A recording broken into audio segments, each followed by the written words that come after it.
I think it's probably fair to say there is no really better way to set up a discussion about the importance of partnering for resilience than to give a concrete example like that. So we're lucky to have that to kick off our next panel session, which is about how governments are shaping the future of critical raw minerals. Now, I said I would just remind you, because we have a Spanish-English translation for this as well. If you weren't in here at the very start, we have a QR code, which if you snatch the QR code, up will come on the EIT RawMaterials app a translation facility for you. Has anyone loaded that yet? Hands up if you've done so. Good, some of you have. Excellent. We're going to put it to the test any minute now. As I said, this is going to be technically a very ambitious session, and I'll explain why in just a moment.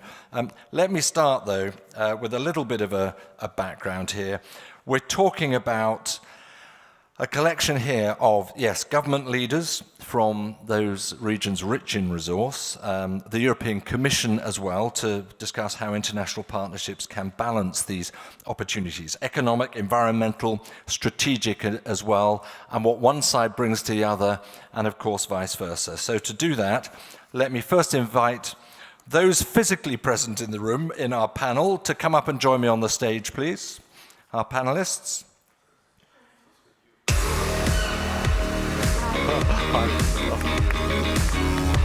So it's a great welcome for Aurora Williams, who is Minister of Mining in Chile. Lovely to meet you, Minister.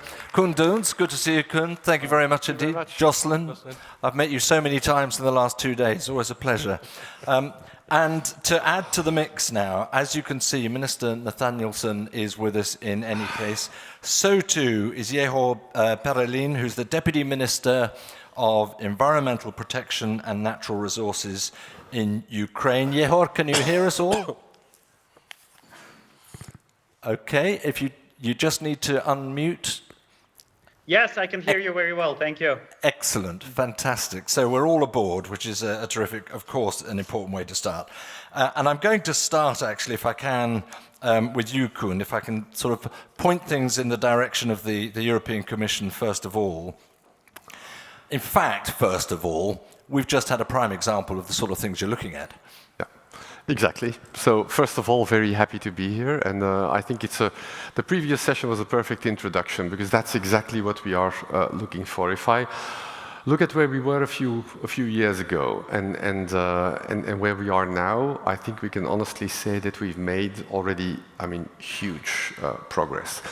I would start with somehow the politics of it all. Look 5 years back and look at how much attention we paid to critical raw materials. And look at what is happening now. It's like we're in a totally different world. We see that within the Commission, the extent to which CRM is really shaping what the various DGs are doing. Yesterday you had Kerstin Jorna of DG Grow here. If I look at my department, international partnerships, 5 years ago, CRM was not a topic. Now it's actually a fundamental one, and it is shaping our relationship with partners across the globe. Not with all of them, but with all of those who have real potential. So I think that the driving force of CRM as an element that shapes European policy and politics and our relations with a multitude of partners is very real. And we've translated that into strategic partnerships with a number of countries. We have 14. 12 of them already have roadmaps whereby we really discuss in detail with them. Now, what is it exactly we want to do together in a way that really creates win-wins? And I think we've just seen an example.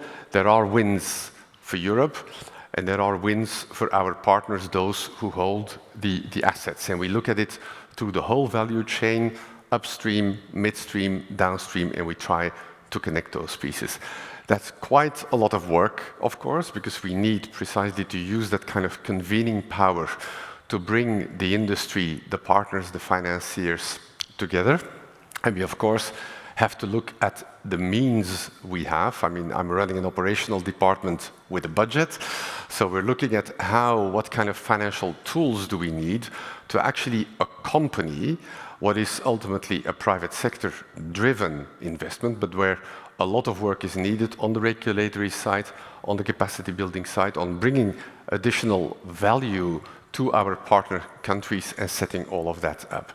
We can come back to this at a later stage. It's quite an endeavor, but it's very nice to see how in a number of cases, in a number of jurisdictions, we're actually beyond the stage of talking, beyond the stage of shaping it up, and we're really looking already at specific assets and how we can develop them, both the exploration, the exploitation, the processing, refining, and the offtake. Thank you very much for that. I'm going to pursue a little theme on that, though. You talked about the gap from 5 years ago to now. So 5 years ago, you realized there was a journey that needed to be taken. We've had the CRM Act a year ago. So we're building a roadmap. But people are impatient, always. It's never quick enough. You talked about capacity needs as well. How quickly do you get on that road and make these partnerships stick? I mean, how do you assess the progress, not of 5 years, but of the last year even? Well, I think the progress has been magnificent. You always need a bit of time to get your act together. Act is a good word. I think the CRM Act has been a real, a key element of speeding up the process. We've had the calls for proposals on strategic projects, so you see how things get real. If I then look at multiple countries we've been working with, the Minister of Chile is here with us.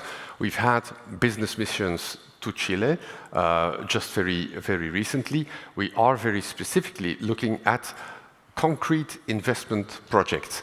And that applies to a multitude of partners. That goes for Central Asia. We've had a summit with Central Asia. We are looking very specifically at a number of concrete projects. That goes for Namibia, that goes for South Africa. So you see how across the globe, we are now in the phase already of looking at very specific investments and seeing how we can accompany both the structuring of the deal, a bit of the money that is needed to make it happen, and to really create a lineup between local assets and then the different elements of the value chain with ultimately European offtake. So we were nowhere 5 years ago. If I look at where we are now, it's actually happening for real. Let me turn to some of the governments who've joined us here then for this session. And Minister Williams, I'd like to start with you, and a very warm welcome and thank you for being with us. There was a mention earlier about the getting to know you phase and how important that was in the deal that we heard just now. Can I ask you, in the framework of these strategic partnerships, what does Europe offer you?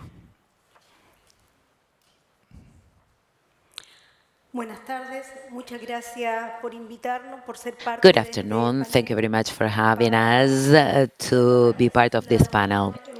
For this country, for our country, the European Union is essential. It is essential first because we share key values such as free market, transparency, also value aggregation, particularly for producing countries, as is the case of Chile. Therefore,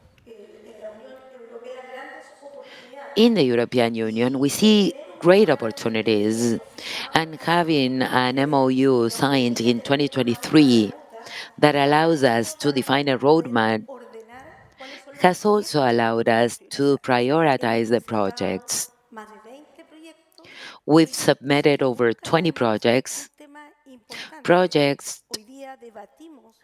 also aimed at addressing other important issues, because today we're discussing the possibility of producing critical raw materials, but in a responsible manner. We need to do that preserving the environmental and social balance. And that is why we see how important the European Union may be to us, because it may allow us to incorporate technologies that will allow us to develop these minerals more responsibly, rather than producing at any cost. And those are the values we share with the European Union that are in keeping with the sustainable development of the mining industry. We have very high environmental standards, and For several years now, we've been doing a continuous mining industry. Chile has been exploiting our mines for 100 years, and today we can actually develop other minerals such as lithium, but we are the top producers for copper, for iodine. We are the second largest producers for molybdenum, and that is how we see our relationship with you. We have a framework climate change law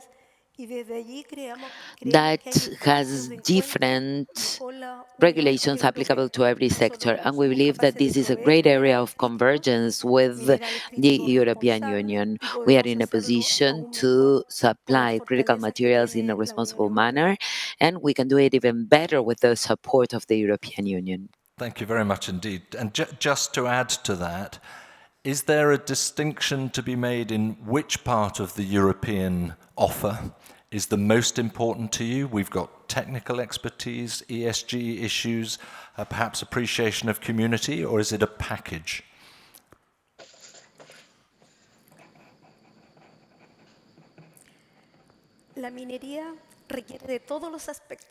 Actually, for mining, we need to address every single aspect. No aspect may be neglected by prioritizing others. ESG are part of the enabling environment for mining. Thinking that we can do mining activities without getting the territories on board is just unthinkable nowadays.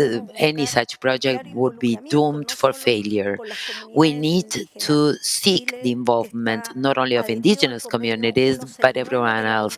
Chile has adhered to Convention 169 of the ILO, but we should also have a broad territorial approach. That means that any mining operation needs to hire local labor, needs to promote the development of local suppliers by incorporating technology that might not necessarily be available on the territory, but by incorporating them, we may promote local development.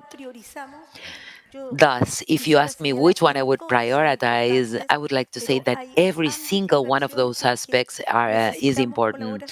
But in certain cases, we need collaboration.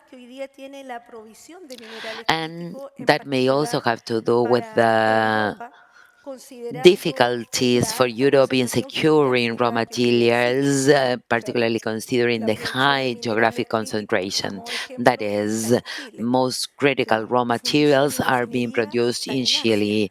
Smelting and refining facilities are located in Asia, and you're purchasing smelted and refined copper. Should we be able to add that value, we could do that directly at the source. That is where copper concentrate is being mined. Therefore, setting up smelters and refineries in the West, in those places where mining activities are being carried out, is a critical and essential element to create value. Value added, particularly when it comes to copper, will only be possible if we manage to smelt and refine in our territories. Thank you very much, Minister, for that. Yegor, I'd like to turn to you, if I may now. It's the same question, but what does this bring to you? Hello, everybody. Thank you for the question. And I would like to address this in a very, very, clear manner. Yeah, we are facing a number of risks. Most of them are supply chain risks. And this is very important to understand. We have, like it was mentioned before, the geographic concentration risk. And this is what Ukraine is looking at the moment as a country that used to be a serious mining and refining powerhouse of the Soviet Union.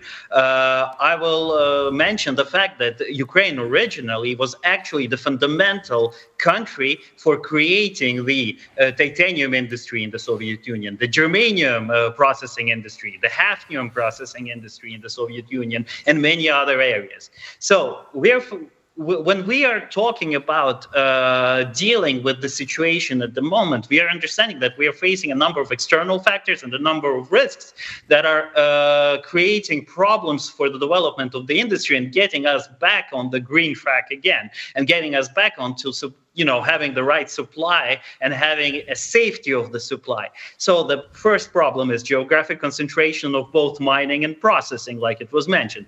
Second point is midstream processing concentration. Most of it is done in Asia. And this is a big problem for Europe at the moment. And this is a big problem for a country like Ukraine as well, that has lost a lot of its midstream processing capabilities. Third point is market inefficiencies. The market inefficiencies that we are seeing at the moment is the fact that most of the critical minerals in question, they're over-the-counter traded minerals, and many of them are not traded on a commodities exchange basis, especially when we're talking about exotic groups of minerals like molybdenum, like germanium, like titanium, etc., etc.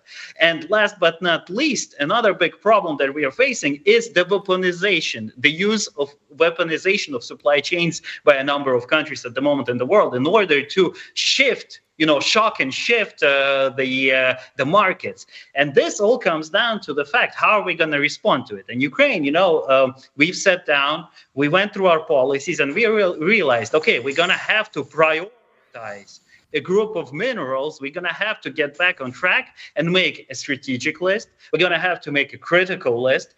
And these both strategic and critical lists will have to respond to the realities of today and to the realities of supply needs of our European partners and our North American partners. And in the end, what we are having is Ukraine is a country that is moving forward towards the ascension and its ambition to join the European Union. So we are harmonizing our laws and our legal system and our norms with the European Union at the same time, while trying to revitalize our industries. So what we did was we said, okay, we need the resource base. So we need to get the economies of scale in terms of drilling, exploration, geological standards. We need to get our geological standards back on track with CRISCRO, and back on track with having private projects being, subject to important definitive or pre-feasibility studies and standards of national instruments or JORC standards. That's number one. Number two, we need to get the technologies, we need to get the long-term capital, and we need to get the right offtake contracts. In order to do all that, we prioritized a number of projects, a number of programs, and a number of critical mineral positions. We came up with titanium and titanium-related byproducts, because this is very important. In order to get the best margins, because the margins in ore commodities and in ore concentrates are so low at the moment and so squeezed, we need to understand that we need to get the midstream processing on track as well in there. So in the end, we made this prioritization list, and we had titanium and its byproducts, graphite, uranium, and we said, okay, we're going to concentrate on these three, plus we're going to concentrate on the classical energy-related commodities. So we started our work on that, and now we're looking forward to having, first of all, the drilling programs and the geological expeditions back on track and having them grow. We're making certain amendments to certain budgetary programs. We're making certain amendments to the geological survey programs of development, and we're moving forward with this because it all starts with the resource base. But at the same time, on the other hand of the question, like I said, with the supply chain risks and with the situation that we're facing in Europe and in North America at the moment, we're also pushing for having a system of negotiations going in order to secure the right offtakes already. And this has been shown by the partnership that has been done with the US, and this will probably be seen in the other partnerships and the other programs that we want to launch in Ukraine in the near future.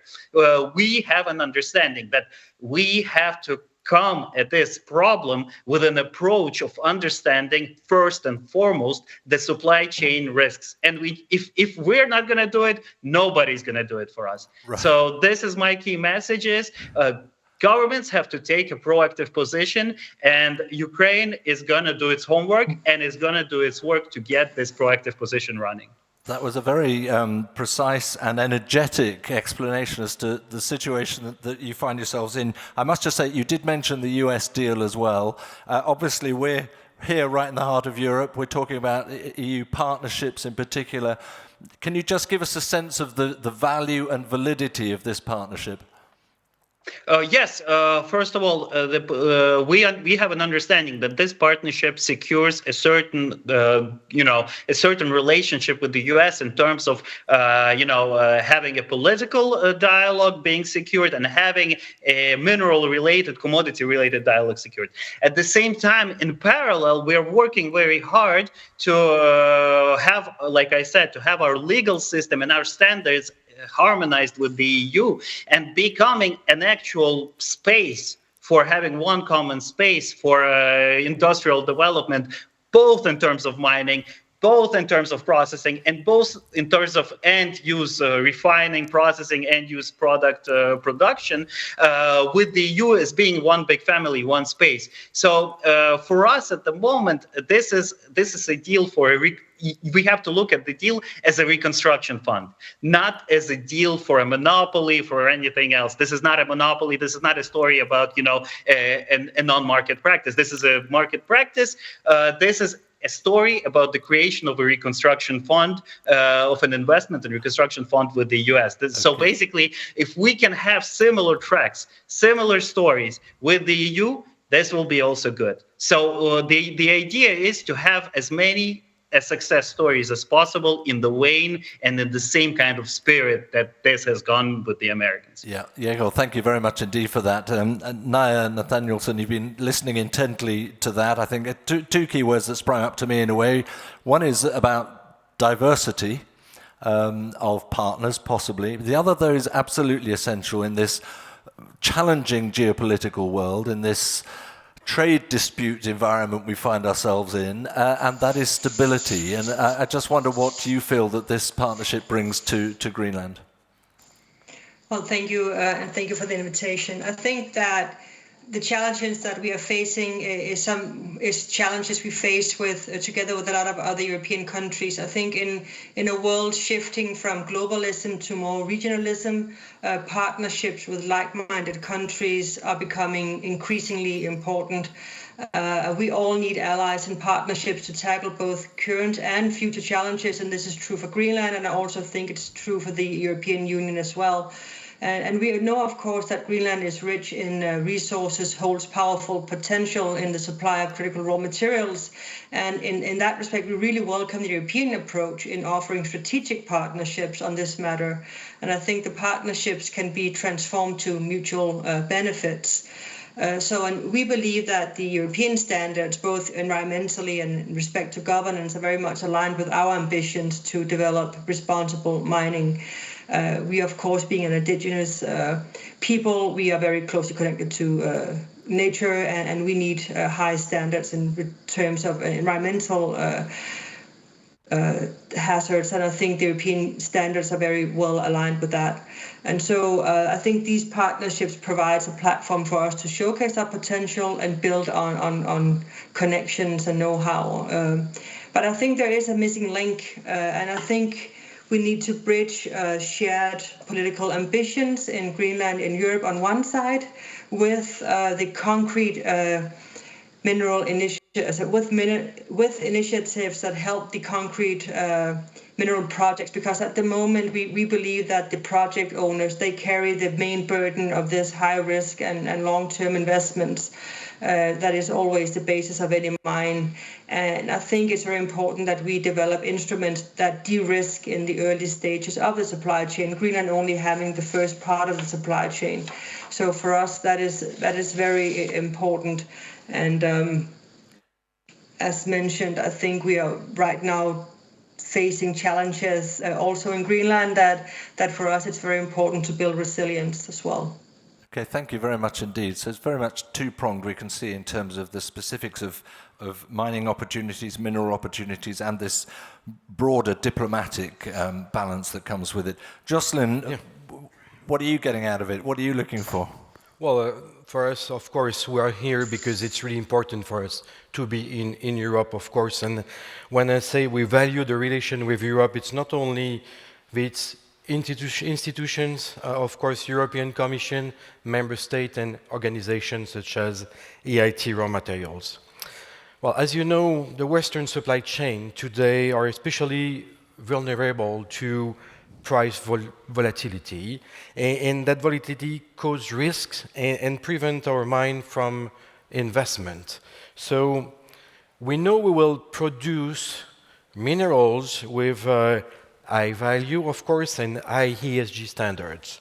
And for us, it's obvious that fostering the partnership on a collaborative approach with Europe is a key element to become less dependent on some countries and to create more resilient value chains, especially when it comes to raw materials, and which are essential in many strategic fields. So this is true in Quebec, but also in Europe, which is why we need to seize the opportunity today to create more transatlantic, mutually beneficial partnership.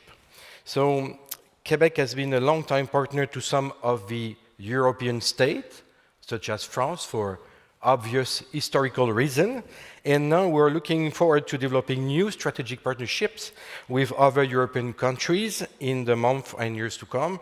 So we partner with Aurora since 2020. So we work in close relationship for R&D and innovation. And more recently, when the European Commission launched the call for strategic projects in 2024, we, as a ministry, invited mining companies from Quebec to apply, and we will see if someone wins some specific status. In terms of strategic partnership, let's mention that we signed partnership in the field of critical minerals with France in 2023, and more recently with Netherlands in 2025. So for us, it's a concrete way to collaborate with some specific members in the field of critical minerals, mostly for honestly investment, but also to share practices and to share innovations and work on recycling and circular economy. So we also know that in the future, here, the battery passport will be needed.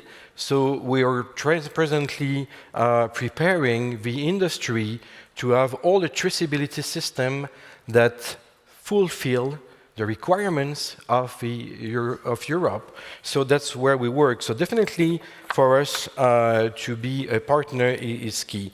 Also, even if we partner with European Union, we're also happy to discuss with Chile. We already work with some Chilean representatives because we share the same values. So once again, we look forward to develop relationship with partners sharing the same values, and we're also open to work with Ukraine and, of course, Greenland, as we share some cold winters and different landscapes, of course. So, in short, we think also we are a reliable partner, of course, ethical, sustainable, and as I was said for Chile and the other countries, definitely in the framework of the Critical Raw Material Act, we can play a pivotal role to supply what Europe is needed and what we can complement, of course. Thank you, Jocelyn. So, Koen, and I put it that way to start with to find out what they wanted from Europe in a sense, but one thing is very clear, there is a gathering of like-minded countries and organizations all able to interact between themselves in what is seen as a common value approach, particularly in difficult times. So that I can see the diplomatic value and the political value in that. Let's get to the tangibles. What are you going to drive through quickly? Where are the wins? You talk about win-wins. Where are these wins? Well, the wins are, first of all, they are, of course, political. And it was actually very interesting, very reassuring, but actually very strong to hear from all the ministers we've heard here, to what extent what they really appreciate is the way in which we do things. I mean, it may be the extractive industry, but it's not an extractive partnership. We're basically looking, and we are being looked at for the way in which we work in respect of ESG standards. Two of the ministers referred to local communities. indigenous people. So the way in which we build, in which we choose projects, in which we subsequently with partners develop these projects, have that very strong ESG dimension. We're not in the business of quick and dirty deal making. We basically want to build long-term, solid, respectful partnerships. We have, as I've said, in a number of countries, now really moved to the stage where we can look at specific projects and we're building coalitions of the willing. Of course, for that, we can rely on the support of a major tool we created, a CRM facility, which is run by EIT RawMaterials and EIT Energy, our very strong partners, because they provide us with the know-how, the expertise, the network to do exactly that, which is to put the right people around the table, from upstream, midstream, downstream, the financiers, and to start structuring these deals. Precisely because we are ambitious in all these different aspects. And because, of course, we as an European Union, plus our member states, so acting as Team Europe, we have a multitude of partners and tools around the table. That's not something that is done from one day to the other. I saw that there was a written question on, can the EU deploy some financial instrument? Actually, it's not as simple as that. And if I look at some of the deals we are making, I mean, you refer to Euler Hermes. We have assets where we're looking with export credit agencies of our member states, KfW IPEX, BPI France. So these are essential players. But likewise, we have guarantee agreements, which we've signed with development finance institutions, so the development banks, which are now being extended to cover critical raw materials in certain spaces. We, of course, have member states who have CRM funds. And so basically what we need to do, and that's the biggest challenge we have, but it's also a requirement to deliver these kind of solid, complex, respectful partnerships, is to put all these various players with all the various tools around the table and actually deliver them. What we have done to move from talk to walk, from talking to walking, is we now have a selection of projects on which we really, I wouldn't call it low-hanging fruit. I don't think there is lots of low-hanging fruit in this business, but where we're really going to focus on precisely driving them home to closure.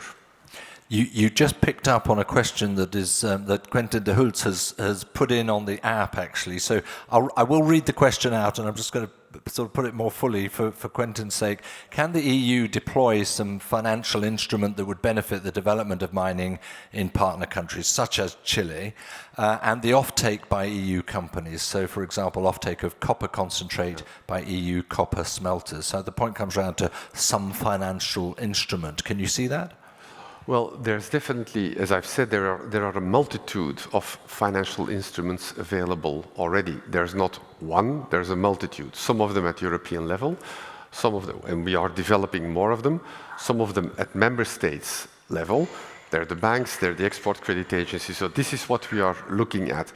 We are designing them as a function of what is required. If I look at Chile, I mean, we've had missions going there, we've had business missions, so there are concrete cases that are now coming up. This allows us to look in particular at where is there market failure? Where is there a need for public finance to be mobilized beyond what would naturally be mobilized? And how can we come in? So it's now very much driven on a very specific basis. Jocelyn, briefly, yeah. Jump on the topic. What we've seen in Quebec is a combination between institutional funds from European state members, plus the export credit agencies that will guarantee offtakes, combined with our own institutional fund in Quebec. So it's a way to de-risk projects with public money, and it will definitely attract then the private sector. So it seems it works. It seems to work, and we hope it will be the next model to develop the relationship between the countries. And also, as mentioned by Chile, it's important for us also to develop some added value in Quebec, as in any other jurisdiction, because for us it's important to create wealth based on transformation on site, and sometimes for European countries, it's good to have that first transformation step outside of Europe because it's more economical, and then it goes into supply chain. So yes, we find some really interesting model where governments have to put money, both European and us, to make it happen. Thank you. Minister Williams, if I could come back to you for a moment. Chile, like many other countries, are looking at not one partnership, but many partnerships. It's important to diversify, to build stability. So where does the European Union's partnership stand in your list of quick win, achievable goals? Because it's very clear what the brand is and what it's offering, but how does it compare? I would like to pick up on the point that's being discussed, and I think that it's very important in the quest for solutions and to co-create, to close gaps, and in where we're dialoguing, where we're talking, we've received missions from the European Union where they get to Chile with a very clear, definitive mission. They are areas, spaces that allow for co-creation. Probably the instruments that have been used not necessarily are the ones that need to be used in current realities. So therefore, I think that dialogue is part of this co-creation. The second thing I want to point out is that today the market has volatility. We see the geopolitical issues that exist, but based on our experience, over 100 years of production today with very high standards, it's important to look at mining for the long term, to look beyond about market volatility. The needs that the world has in matters of critical minerals actually exceeds the production possibilities of critical minerals that the world has today. Even Chile. Chile today produces, for example, 25% of world copper. If the EU is going to grow in their demand for copper, we have to produce more copper. We have to generate new projects. And those projects have a maturity time. And that maturity time means using the competitive advantages that we may have. We have a geological charter in Chile with available projects, basic exploration that can be analyzed, and through these instruments we can incentivize the connection in this co-creation with public and private companies. Our experience with global actors today in Chile is that the experience of public-private alliances, the existence of private and public in equality of conditions, market operations, and an issue that for us is highly relevant is not only to relieve for the production of critical minerals under high standards, but also the relief of the manufacturing with critical minerals, to know the traceability of that critical mineral. We believe that there, with the European Union, we have great possibilities that allow us to add technology to the aspects that already the Chilean mining industry has. We need better technologies and for exploration. Traditional exploration already recognized what was visible. Today, probably, the lands need another type of exploration. We looked at companies here in Europe that offer us alternatives that are innovative and about how to explore, less cost, quicker. So today what the world needs is the supply of critical minerals. The right place for looking for innovative solutions. Over the course of the last 2 days, we've been hearing a lot about them, and we've had a lot of people pushing them forward as well. So you're in the right place, which is good. Naaja, Nathanielsen, I wonder if we could pick up a little bit on the Chilean perspective there. We said at the start it's been a rough and tumble time in geopolitics. But out of all that, do you feel that there is perhaps a new landscape developing now? I think that the partnerships with the European Union is something, but do you get that sense of, I mean, can you come out of the Council of Despair into a world of hope? Well, we always have hope, but I think what is new is that the mentioning and the mentioning of shared values between countries for doing business is probably more important now than it used to be. The idea of talking about alignment in both values and approach is, I think, something new. I just want to add that a small economy like the Greenlandic are not able to co-fund this sector in any major way. I mean, we do have royalty models that acknowledge the added cost of infrastructure and such. So I'm just saying that there's a schism or some discrepancy between the idea that you want to do business with, you want to connect countries that share values these years. It's very important. I think it's becoming increasingly important in the next couple of years due to the geopolitical instability. But in order to do that, I think we need to have different approaches to different countries. We're not all the same, and our situations are very different. We have Ukraine with us, and in this panel, I mean, this situation is also very dire. So I think that we need to go into a new space where we have talks on something else than just what we're used to when it comes to doing business and finding economic models and instruments. We need to talk about something else as well, and that's politics. Thank you very much for that. Koen, I'm just going to come to you quickly. I mean, we've established that Europe has a certain USP, and it's being well received out there. But you know also that we're in a world of people who want to get on and do. I've nudged you a couple of times on action. How quickly, or how much more quickly can you develop these partnerships? Because it's a great word, and as you said, you want to walk the walk, not just talk the talk. But this lot want to get the action. Well, the action is happening now. I think we've concluded the partnerships we wanted. We can, by the way, work with countries also with which we don't have these strategic partnerships. Where we need it, we've done the roadmaps, but what we are looking at now is really a concrete set of tangible assets which we are developing. This is not a stage for me to list exactly which ones we are doing, but we have them in Latin America, we have them in Sub-Saharan Africa, we have them in Central Asia and Southeast Asia. So there are concrete assets which we are really looking at, starting to put together the industry, upstream, midstream, downstream, the financiers, and looking at what does it take now to bring some of these deals to closure. We'll have to try and grab that list off your desk at some point, I think. That we're up on the clock. I do, though, want to say very specifically to all of our guest speakers here and for making the effort to be with us, and I'll start with the virtuals. So Yegor, Perelygin and Naaja, Nathanielsen, thank you both so much indeed for joining us online. I'm glad it worked clearly enough for us to hear you and you to hear us, and thank you for your insights.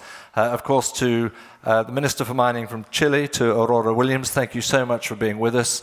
And Jocelyn, once again, thank you. Having Quebec in our midst is extremely important as well. Thank you. Thank you. And Koen Doens, of course, I wouldn't want to miss you out of that list. So ladies and gentlemen, please, a big warm round of applause for our panel.